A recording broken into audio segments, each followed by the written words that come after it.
Racism is a global and vague term. Sorry, but why do you put it? Why would you possibly do that? What did that mean?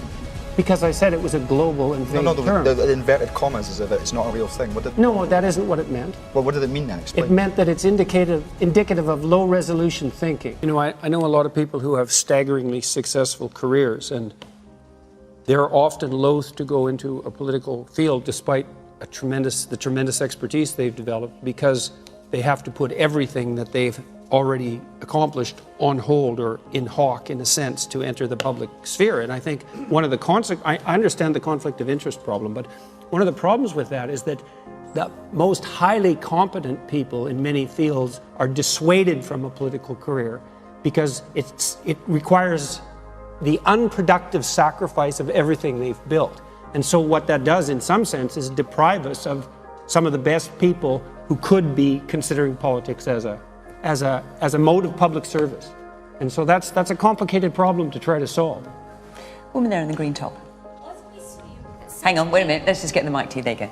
Why do we assume that such people are the best people? They're obviously not the best people for the job. Because they've demonstrated extreme competence in at least one area of That's inquiry. banking, that's that person. This is why we're in the situation where we are with people like politicians that we have at the moment that are corrupt. There's no transparency, there's no accountability that you get in industry, and we don't even have it in our politics at the moment. Yeah, but that's not because why of you this have corruption. Attitude No. That what is perceived as a good leader. No, that's not why you have that problem. Is. Most people who are successful in their given field aren't corrupt. It's very difficult to become successful and be corrupt. So I know people like to think that, but it's just not true. Corruption is good, it's acceptable.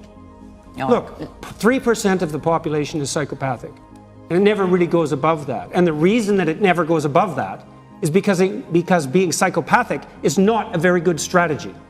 And so the idea that people in power are corrupt, by definition, especially if they've built up their stature and influence as a consequence of competence, is simply wrong. And so you do want people who've demonstrated high levels of competence in at least one other field to serve as potential political candidates. What else would you use as a criteria for their ability? So why is what that else do you have? 3% elevated as our leaders? Why is that 3% elevated as our leaders? They're not. They aren't. That's wrong. And to think that way is counterproductively cynical. It's absolutely the case that institutions have a proclivity towards corruption under some circumstances. That's true of all institutions. But to blindly assume that that's more characteristic, let's say, of your political leaders than it is of you, for example, as a person, or that it's more specifically characteristic of political leaders than people who are operating at the highest level of their capacity in other areas. It's an empty sort of cynicism. It doesn't serve people well, and it's not true of reasonable governments or countries. Well, it's simply not true. Let's take another question from Julian. Julian Lee. With the revelations from cricket's Azim Rafiq and footballers still taking the knee, what does this say about racism as a continuing undercurrent in present-day Britain? Nazir. The brown person will answer first. Yeah. I mean, no disrespect. Nazir, so do you think that was wrong of me to come to you first? I think so. I think. Well, let's not do it then, Jordan. I don't mean that. I'm not being sarcastic at all. I mean, if that's how you feel, I respect that. Let's go to Jordan. Well, that's a fair point. I'll come to Jordan. I think the same point I made earlier applies, is that things need to be particularized rather than generalized, as a general rule, let's say. And so this cricket player was facing racism by his own account. The question is, who, when, what, exactly? Because otherwise it degenerates into something like a discussion of structural racism.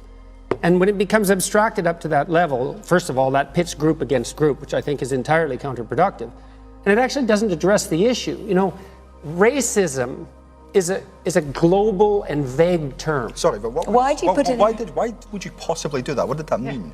Because I said it was a global and vague term. The inverted commas is that it's not a real thing. No, that isn't what it meant. Well, what did it mean then? Explain. It meant that it's indicative of low-resolution thinking. What I mean by that is, we use all these terms frequently in discussions like this that are he was repeatedly containers called of abusive terms. undifferentiated He content. was repeatedly called abusive terms directly linked to his ethnicity. By who? By not just one, but repeated members of the Yorkshire Cricket Club. He's Okay, had people well, contact him. If it walks like a duck, Jordan, Then they talks like a duck, I'm not it's a duck. It's racism. I'm not denying his experience. Right. What I asked was exactly who and when, and you just answered that Yes. question. So I would say those specific people should be held specifically to account for their actions before any movement up the abstraction hierarchy to a discussion of something like structural racism, which I don't think is helpful. Well, he has talked about institutional racism in cricket. He says that's what he's experienced as a term, institutional racism. Right, I know. And like I said, I believe that abstracting up the problem to that level of analysis does no good because it pits groups against groups. I think it exacerbates the problem, the concept of structural racism. It's too imprecise. It doesn't address the issue. Now, that does not mean racism does not exist. That is not what I'm saying in the least. Maybe let's do less of the hand movements and Well, let's look at the evidence. So yes, there was. I'll try So the to evidence control it was in the future. about the.